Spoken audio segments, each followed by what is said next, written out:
tonight's guest. I had a phone call about, 6 months ago from Julie Dunlop, a member of this church. And she said, I've been at Liverpool Airport and I've met somebody and you've got to interview him. I said, yeah?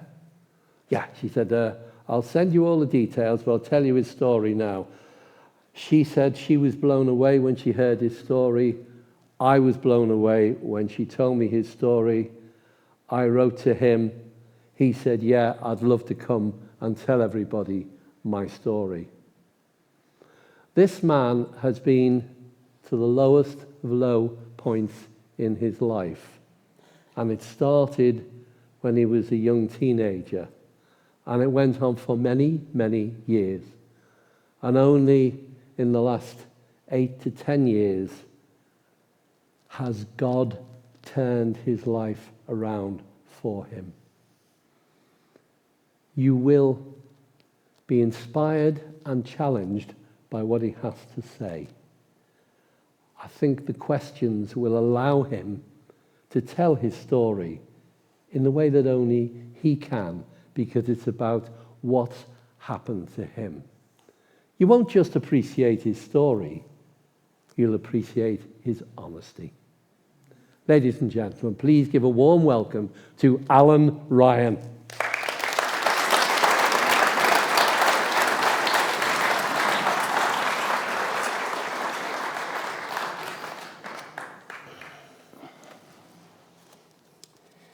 Alan, welcome to St. Mary's. Thanks welcome for having to me. Sundays at 7.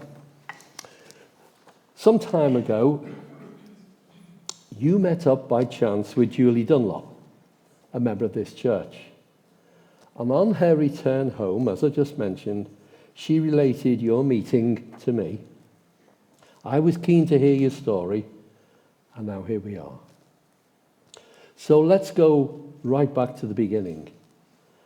Alan Ryan grew up in Dublin, the son of 2 hard-working parents, and you have 3 younger sisters.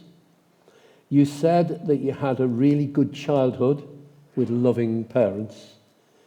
Given what we're going to talk about as the interview progresses, tell me some of the good things about your early years. Growing up, first of all, thanks for having me. It's an honour to be here. Growing up as a child, my parents never missed a football match, never missed an appointment, never missed a training session or a swimming class. There was always 3 meals a day on the table. My father worked 2 jobs. My mother worked full time. And everything a parent should do is what they done. So as regards my childhood, there was great memories, great times, long-lasting memories that are still there. And it was just, as my life progressed, when I went to secondary school, I think they call it 7th grade over here, when I turned the age of 13, I started mixing with people that were older than me. Before we get to that, was there any Christian influence in those early years? Only at Christmas and Easter, when I was told I had to go to church as a young child. Had to go to church to make your communion, had to go to church to make my confirmation. Parents would bring me on a Saturday evening mass at 7 o'clock on a Saturday evening, so they wouldn't have to go to the long one on a Sunday, because it was a shorter service. That was the extent of the influence as regards Christian. Never understood it. In school, it was just like another subject. Yeah. Yeah. You told me that, this is where we come to, when you hit 13, you started drinking, smoking weed, and taking ecstasy. How and why did you get into that in the first place? And how common was this? Because people here tonight need to know. Okay, so what happened to me was, looking back on it, at the age of 13, I seen my parents work hard and struggle. You know, they'd work 2 jobs and still not be able to replace the fridge freezer.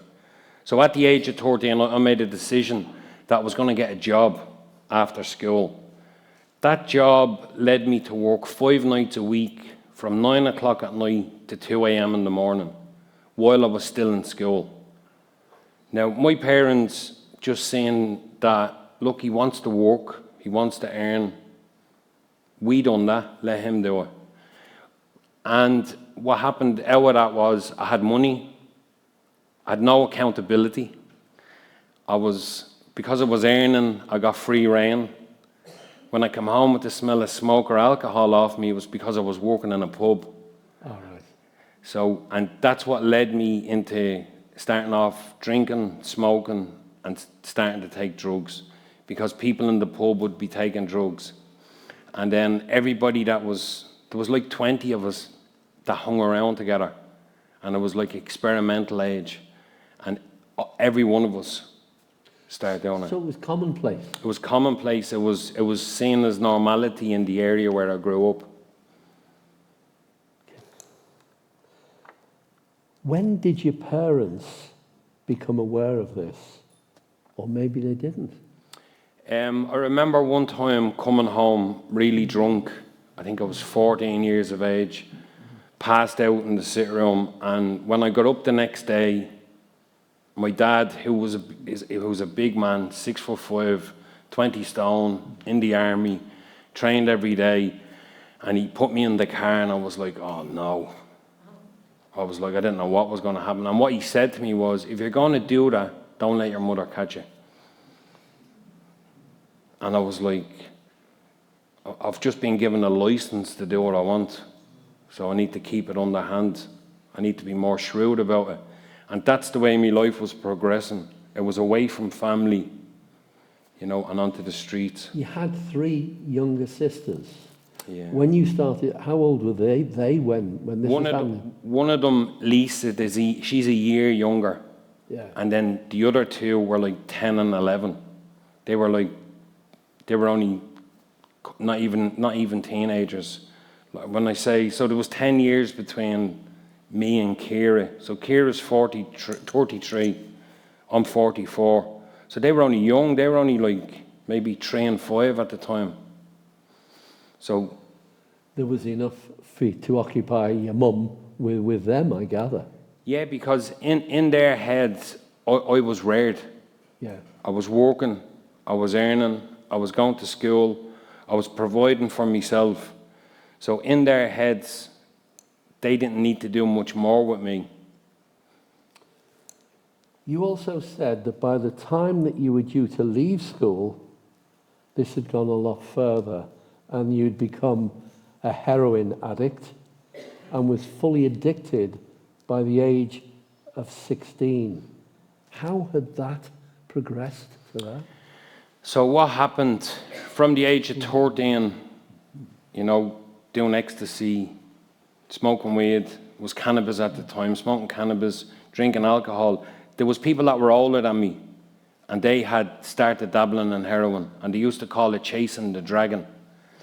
And we'd go to nightclubs, we'd go to raves, and we'd be coming down off our drugs, and these would go off to different houses. And I'm like, I want to know what they're doing. I was curious, I couldn't mind my own business, I was very nosy, and it was my 15th birthday, and one of them says, look, I'll buy it for you if you supply the money, because he was already addicted and had no money. And I said, yeah, great. We went off, we bought it. I still had 2 years in school left at this stage. Went off, we bought it, and I remember doing it and saying, do you know what? I'm going to make sure I never go without this, because the way I felt when I took it. So by the time I was ready to leave school, I was a full-blown heroin addict, doing heroin every day in school. This is at 16? This is at 16, yeah. I was a full-blown heroin addict. I was collecting, it was called Phyceptone back in 1996. It's called methadone now, it's a substitute. And I used to have to go down to the chemist after school, change my uniform, because they wouldn't give it to me if I was in my uniform. Put on my normal clothes and go in and collect my prescription every day in the chemist. And that was by the age I was 16. And when I done my equivalent to the GCSEs, when I done my leaving cert, all I was worried about was getting to the chemist to get me fix. That's all I was worried about. Alan, I know of a number of good people, Christian people, caring, loving people, who've ended up with a son or a daughter in the same situation that you were in.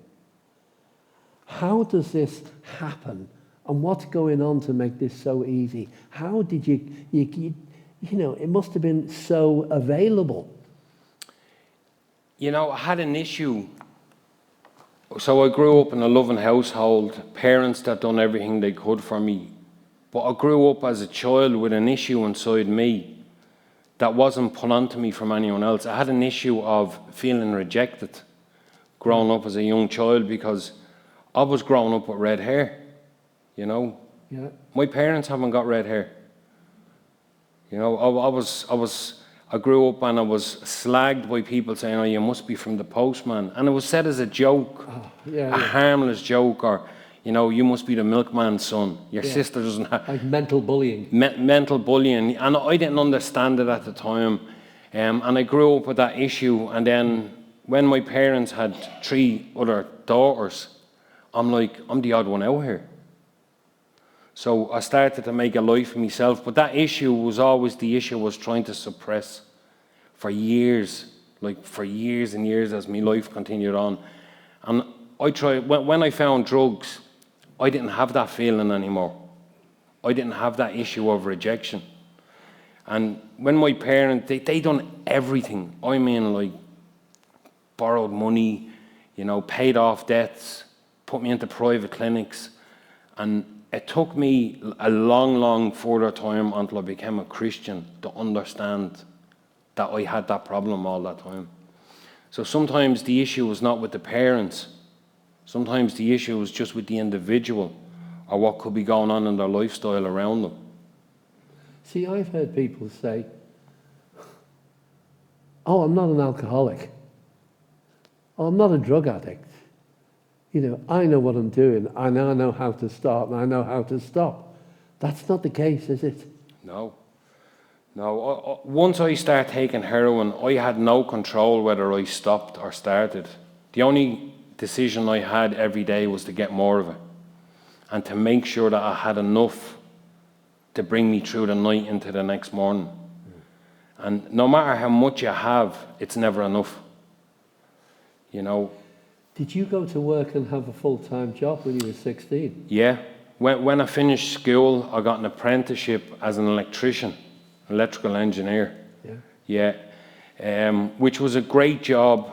The job knew I wasn't 100% right, but they were friends of the family, and they respected the family. So I was always getting like 4 weeks off to go into a detox unit, 6 weeks off to go into a treatment centre. I was getting 2 weeks off to stay at home because I had the flu, but I'd be going through withdrawals.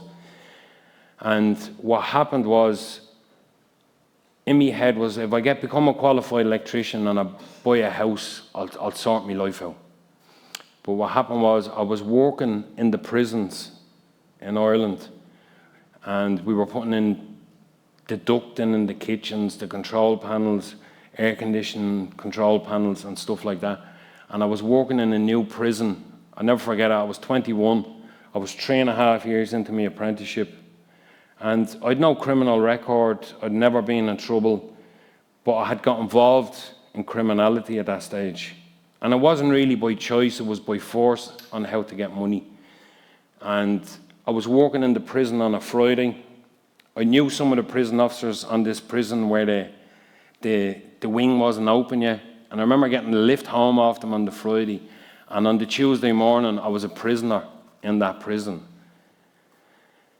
You know, so my whole life had just switched in a matter of a weekend. I had got caught doing something I shouldn't have been doing. And I made a decision in that prison cell. I made a decision. I'll never forget, it was around September 11th, 9/11. I was there for that time. I was there for my 21st. And I made a decision. I says, okay, if I'm going to live this lifestyle, I'm going to do it to the best of my ability. Right. I made that decision in that cell that day. That leads me nicely. This is the last question in this first part, because the second part is how things developed. You ultimately got involved in criminal activity, which brought you to prison in 3 different countries around the world. How did that come about, and what happened? Yeah, so the first time I went to prison, I got caught robbing a hotel. Then when I was out on bail for the hotel, I got caught robbing a jewellery store. And I can say that because I've been charged and convicted of it. But then what happened was, later on in my life, I went to do a favour for someone in a foreign country. And when we got there into that country, it was a complete setup. This guy I was going to do the favour for had saved me from basically a 10-year or a 14-year sentence. So I owed him. Grew up with him. We were best friends all our lives. So I went over to Pakistan to organise a shipment of drugs to come back over here to Ireland. And what happened was, the minute we got off the plane and we got brought to the hotel, it was a setup. We were taken, we were arrested, we were put in custody. We were physically tortured. We got no phone calls. It lasted for 3 weeks and 2 days. So that was the second time. The third time was when I went to Australia on the run. I'd got into a lot of trouble. Went to Australia. I was on the run. I was living over there. I went to Kuala Lumpur first. I went and lived in Bali. Then I went to Thailand. And then I went over to Darwin in Australia. And I got in on a holiday visa. And I got a job again. I was working. And then I got stopped drink driving. I think it's funny now looking back on it. But I got stopped drink driving. Showed the policeman my Irish driver's licence. Took me details. Off I went. 2 days later, they surrounded the house. They came to the house where I was living because I'd given them the address. They're standing at the door. They knock on the door. They've their holsters open with their guns in it. And they were like, "Alan Ryan." And I'm like, "Yeah." They're like, "You're wanted." I'm like, "I know." I was like, "You going to bring me home?" And they're like, "No." They says, "We're going to put you in a detention centre until someone pays for you to go home." Because in my head, I thought once I get arrested, they'd just send me back to Ireland. I'll face my consequences. Because I didn't like the country. It was too hot. I've red hair. And I wanted to just go home, but the plane ticket at the time was like $4,500. Yeah. So what they done was they put me in a detention centre. And then in the detention centre, they gave me a piece of paper. They gave me the rules. And the prison officer said to me, "Make sure you read the rules." And on the first rule, it says, "Do not make eye contact with sexual predators." And I said to myself, I'm in the wrong place. And that was like a reality check. I stayed there. I was only there for 2 weeks in the detention centre, and I got my flights paid for, went home, ended up in jail in Ireland again. Alan, by the age of 37, this is your words, you were finished, and you were diagnosed with chronic liver disease and hepatitis, which killed your partner. Tell me about how you arrived at that low point. Oh, yeah, it was 2015. I'd been out of prison about 9 months. I was living with my girlfriend. She was a heavy drinker. I became a heavy drinker in that period of time while I was on all sorts of other drugs. And we were just getting by day to day. And then it was Christmas 2015, the 15th of December. And I woke up and she didn't. Yeah, she just never woke up. So what happened was I stayed living in the house. I was living there. My addiction kept getting worse. We had the funeral.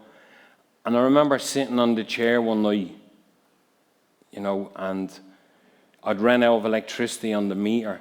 and I was sitting on the chair, and I found myself burning rubbish from the bin just to stay warm. And I'm like, I sat on the chair, and I was that emotional as I tried to cry, but I couldn't cry. And I was like trying to let something out of me, but I didn't know how to, I hadn't got the tools, I didn't know what was going on. And I remember sitting on the chair and I'm saying, do you know what, this is not for me. I can't do this anymore. You know, drugs had stopped working, pain had become a reality. And I sat on that chair, on the armchair. It was like 3 or 4 o'clock in the morning, no more drugs left, no way of heating myself, no way of turning on the lights, having to wait till the next morning. And I says, no. I said, there has to be another way to life than this. I woke up the next morning and there was a knock on the door. There was a man knocked at my door, and he runs a Christian treatment centre in Ireland, and he knocked at the door and he says, Alan, I was up this morning praying, and you know, I felt God told me to come down to you. And I'm like, you a Christian? And he says, yeah. And I'm like, look, you're in the wrong place. You know, he says, look, he says, I know a place you can go if you want to get off drugs, if you want to get your life sorted out. And I'm like, I want you to go away from the door. Mm-hmm. And because I didn't know what a Christian was. Mm-hmm. I didn't know anything about Christianity. To me, a Christian was someone that wore a robe like a monk and had sandals on and lived lived away from everybody. That's what I thought a Christian was. But that was like the low of the low point for me. And it was that year that you went to Victory Outreach Recovery Home in Liverpool. What happened was, it was a year later. I went to the hospital after my girlfriend's coroner's court results. Yeah. And when the coroner court came out and he said she died of chronic liver disease, and I'm like, whoa, hold on a minute. Because I didn't know anything. I just knew I had hepatitis. And I'm like, well, it's not active, it's dormant, I'm sort of all right. So when I went to the hospital, they done a blood test, and they says, Alan, you've yellow jaundice, you've blood clots, you've cirrhosis of the liver, and you've hepatitis, and now you have chronic liver disease. And they says, you've 6 months to live. And I'm like, no, I'm not believing you. I couldn't accept that diagnosis from the doctors. Then what started to resonate with me was that Christian that knocked at the door. Because I couldn't get into any treatment centre in Ireland. I was barred out of them all. You know, I'd been in them, and I'd done things I shouldn't have done in them, so I wasn't welcome back to any of them. Yeah. And then what happened was, someone rang me, a good friend, and he says, I know a place in Liverpool you can go to. And I'm like, okay, where is it? And he went, Victory Outreach. I went, no, thanks, you're all right. And he says, no, Alan, my brother runs it. He's the senior pastor over there. And I'm like, yeah, let me try and get into somewhere in Ireland, because I wasn't allowed to leave Ireland. I wasn't allowed to have a passport. Got banned from having a passport for 10 years. You know, I had to sign on the police station twice a day. In my head, I just didn't want to die a drug addict. So I wanted to go in somewhere so I could get off drugs, that when I did die, that I wouldn't be buried a drug addict. I didn't want that shame on my family or on my kids. So then my friend kept ringing me, and he was like, he was on drugs. And he's ringing me saying, you need help. And I'm like, no, you need to give me some of your drugs. You know, don't be telling me to go into treatment centre. You need to go into it. So anyway, came to Liverpool 2017. Chronic heroin addict, crack cocaine. You know, I'd holes in my groins. I'd blood clots in my leg. My legs were swollen. You know, my eyes were yellow. My skin was yellow. Went into a Christian recovery home over in Newsham Drive in Tuebrook.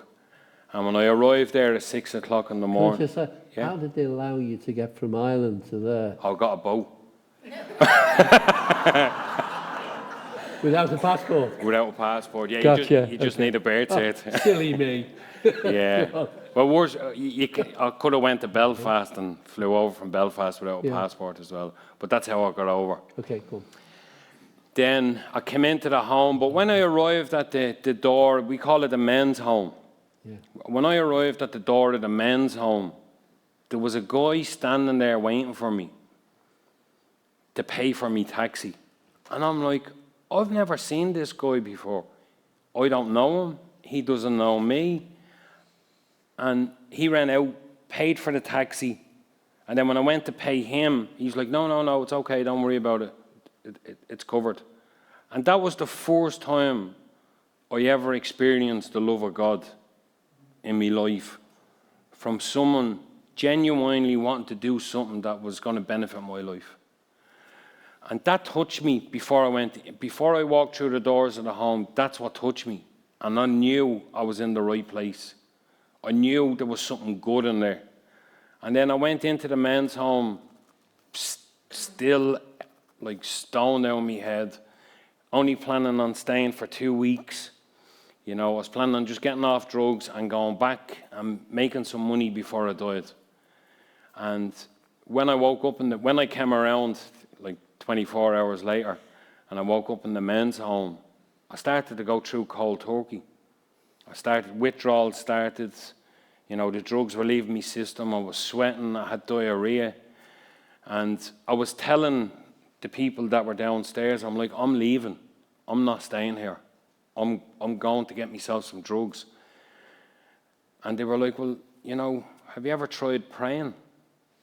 And in my head, I was at the jumping across that table and drop kicking them. Because I'm like, I've done 10 treatment centers. I've done 10 private clinics where they put you to sleep for a week and detox you while you're asleep, and then cut you open on a Friday on an operating table and put an implant inside you to stop drugs working. And I'm like, I've tried everything. And he was like, just try it. Say a prayer, and if it doesn't work, great. And I went up to my room and I said, you know what, God, if you're real, I'm physically, emotionally, and spiritually done. I don't have it in me to go through cold turkey again. And I says, if you take this from me, I'll do whatever you ask me to do. And I think God knew that if I said something, I was going to do it. And 2 hours later, I'm walking around Liverpool having dinner. And I'm like, oh, this is one of them delayed withdrawals. This is one of them that's going to start like later on. So I came back, spent the whole day in Liverpool, came back, had another dinner. Then I had a shower. Then I went to bed and fell asleep. And I'm like, hold on a minute. This isn't right. This is new. This is new. There's no drug could do this for me. There's no doctor could do this for me. There's no medication could do this for me. And I woke up the next morning and I seen the pastor preaching a sermon. And still to this day, I remember the sermon. I remember what he preached about Archangel Michael, about Lucifer fighting over Moses' body. And I says, if he can do that and he's from my neighborhood, I can do that. And that's when hope entered my life. And I went through the men's home, graduated the men's home. The men's home, it's not the easiest place in the world to get through. And I have a few people down there could testify to that. Who come tonight. Who have come tonight, But the men's home makes you a man. It changes you. And then I had the desire then to run the men's home. I had the desire to help other people. But all my life I was only looking after me. And then all of a sudden I had this desire to, see other people change with the power of God. See other people get set free. See other people get delivered. And then I became the men's home director. I volunteered for 3 years to run the men's home. And I've done that for the 3 years faithfully, and not in a bad way, but I had to be kicked out of it. I had to be asked to leave nicely, and because my wife was waiting to get married to me, my future wife at the time. And I was like, no, you're going to move in the men's home with me, and we're going to run it together. And she's like, no, I'm not. But yeah, that brought me up to. You mentioned your wife. You got married in 2020, and you now have a beautiful daughter. Tell me about your wife and your daughter. Yeah, wow. My wife was part of the ministry, I think, from 2001. She was based in Manchester. She's from London. She came up to study law in Manchester, became part of the ministry, and we went down between our churches. We've different churches, so we used to go down to Manchester a lot because it's the main church. And I was down in Manchester, and I remember reading the scripture, he who finds a wife finds a good thing and favor with the Lord. But I also used to pray to the Lord, I'm like, I need a wife that's like educated. I need a wife that's sophisticated. You know, I need a wife that will fill in all the holes I don't have. You know, I didn't want someone the same as me. And when I was down in Manchester one night, we were praying. It was at a service, and I remember saying, God, I'm going to open my eyes. And I says, if there's one woman standing in front of me, you know, I believe that that's the woman that you've called me to marry. And I opened my eyes, and I seen my future wife, and I went, oh Lord, this is a big task, this one. I was like, I'm going to have to fast more. I'm going to have to pray more. I'm going to have to give more. I'm going to have to do a lot more for you in order to get her. You know, because to me at the time, who at the time was 2 years saved, my wife was an established Christian. She was steady in her faith. She was mature in her faith. She had a good job. She was well educated, very sophisticated. And I was like, really, Lord? And he was like, yep. And then she didn't even know who I was. So when I went and said it to me leaders, I says, you know, I like Toyin. That's her name. I says, I like her. And they're like, okay, we're going to give you a word of advice. In my head was like, you're going to ask her for coffee in 2 weeks.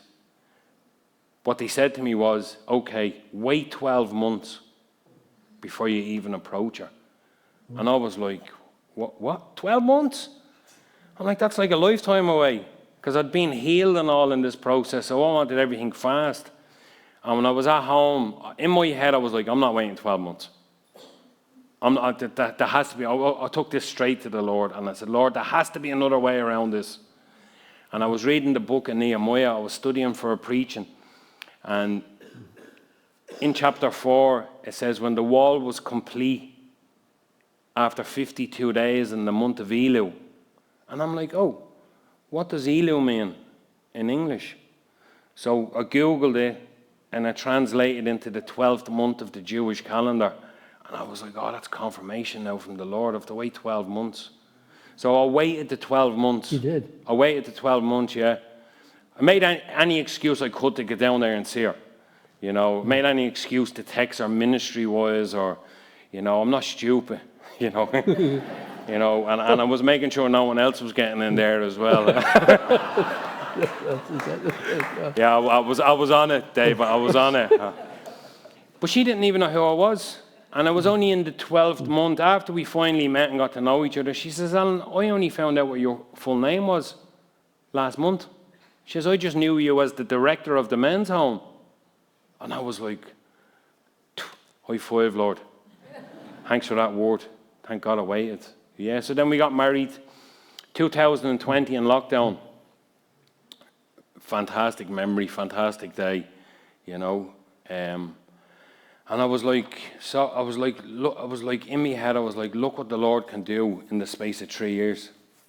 From giving me life, to getting set free, to getting delivered, to getting healed, to getting married. And I was like, I don't deserve this. I knew I was saved by grace. And then we got married, we got our own place. I moved out. You know, one of the guys down there, he's had been running the men's home for the last 3 years, and he's just handed it over to someone else. And I was like, then we had, in all that process, I went back to university, done a theology degree, you know, and I was like a square peg in a round hole. I was like, I'm like, Lord, I don't fit in here. And he was like, I've called you to go here. And I was like, okay. And then our daughter was born. So what happened was 2018, I'm sitting in church, the preacher's preaching from the book of Philemon, and in the second scripture it says, to our sister Aphia. It's one of Paul's letters. It says, to our sister Afia, God spoke to me. He says, that's going to be the name of your daughter. And I'm like, Lord, I don't even know if I'm going to stay being a Christian. And then I went, oh, no, amen. Wrote it down, met my wife. I said, look, we're going to have a daughter named Afia. And she just went, amen. She didn't say, when did God say it? What did he say? How did he say it? She just went, amen.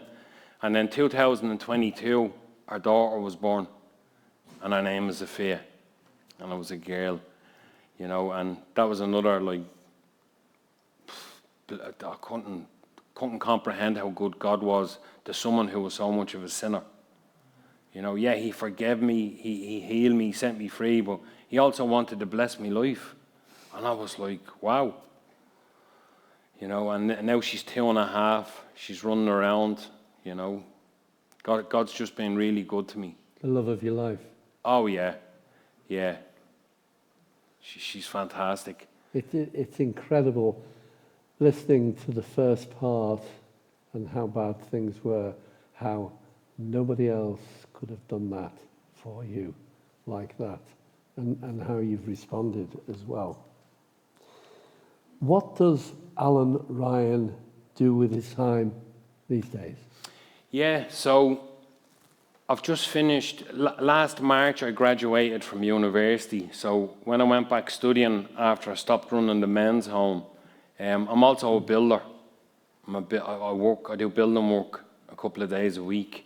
I was doing a lot of it, but I've cut down on the amount of work I do. So tomorrow I'll go to work. I'll fit a bathroom tomorrow. Sundays are church. I love going to church on a Sunday in our ministry. Some weeks I'll be asked to preach. I take it as a real honor and privilege to be able to do that for the Lord. And every day I've learned to live as a married man now. I've learned from having 100% of my time down to about 10%. Yeah. Alan, are your parents and sisters still alive today? Are they aware of your changed life? Yeah, my parents are only 66. They've just retired last year. And my sisters are all still alive. And they seen my whole life. They seen me, get well for a couple of weeks and then fall right back into addiction. Like a cycle, like a washing machine going around for 22 years. They lived in fear back then. Was that knock at the door late at night to tell us Alan was dead? Not was he arrested, but was he dead? Because the majority of my friends died or were killed. And I'm talking 16 of us out of 20. Yeah. There's only a handful of us still alive. So they lived with that fear. Now they have peace about it. Now what they do is, now when they have a problem, they ring me. And I'm like, well, how God has flipped the script here. If one of my sisters is a bit off key or something going wrong, my dad rings me. And he's like, Alan, you need to have a word with her. And I'm like, I live in a different country. But yeah, I have a good relationship and they are fully aware of it, yeah. Alan, a couple of final questions. What would you like to say to any parents or grandparents here tonight who have concerns over their children or grandchildren that might be a help to them? Because you've been there and bought the T-shirt. Yeah. What would you like to say? It's a really, really good question. First and foremost, what I would say to a parent or a grandparent is, don't blame yourself if a loved one has ended up in addiction. Because from my experience at that time, I made a decision to go after that. No one forced me. No one made me. My parents didn't make that decision for me. I made that decision because I thought I was in that place. So it wasn't their fault. It wasn't their fault. They did blame themselves for years. Yeah. But it wasn't their fault. It was my fault. I made the decision. Yeah. And what I will say, if they think someone is a loved one is in that situation, is just talk to them. Communicate with them. That's what I lacked growing up. There was no communication. As much as there was love, there was no conversations or communication. How do you feel? What's going on? Why are you doing this? Why are you doing that? Do you not see it's wrong? And then if someone knows someone that is in that situation where they are in addiction, you know, I know loads of places. We have victory homes all over the world. You know, if someone's in addiction in Liverpool and they don't want to go to a victory home in Liverpool, we have one in Manchester, we have one in London, we have one in Rotterdam, we have them all over America, we have them in Cape Town, 35 countries around the world we have them. And you know, that's another option if someone is willing that they want to change. But to the parent, it's not the parent's fault. It's not the parent's fault. A final question. What would you personally value prayer for at the moment in your own life? Oh, prayer for me is my fuel to get through the day. Okay. Yeah, if I don't pray, my flesh rises up. My body tries to take over because we're constantly I'm talking about me, I'm constantly in a battle against the lust of the eyes, the lust of the flesh, and the pride of life. They're three battles that Jesus had to fight against. Yeah. They weren't three things that he was set free from. So they're three things that I've learned that, you know, the pride of life, the lust of the eyes, and the lust of the flesh. If I don't have prayer and the word of God in my life, you know, ready to come off my tongue, them temptations will overcome me. They have the power to overcome anyone that doesn't have prayer in their life or reading their word. And then what happens is, if I don't pray, I can become a little bit irritated, a little bit anxious, get a little bit of anxiety, and I'm like, where's this coming from? Because I'm not filled with prayer. So the start of my day every morning, in the men's home, you create a routine, up every morning, 6 o'clock. Down into the sanctuary, they have a morning service every morning. There's a word given, they have worship, they have prayer. And I've took that with me. Up every morning, first of all, I thank God for the cup of coffee. You know, bring me a cup of coffee, I have my Bible out, I turn on my worship music, and I sit there. And even if I only read one chapter, that becomes my prayer for that day. Even if it's Proverbs or Psalms that I read, I'm like, okay, well, this is what God has shown me today. I'm going to use this tool in my prayer life. And that's how important prayer is to me. I wouldn't have anything without prayer. Alan, Julie Dunlop was right. I did need to speak to you. I did need to listen to you. We all have as well. I think it's very brave of you to say what you've said, to share the low of the low. And now we appreciate the high of the high. There have been a number of people helped you along the way. The Lord himself, obviously.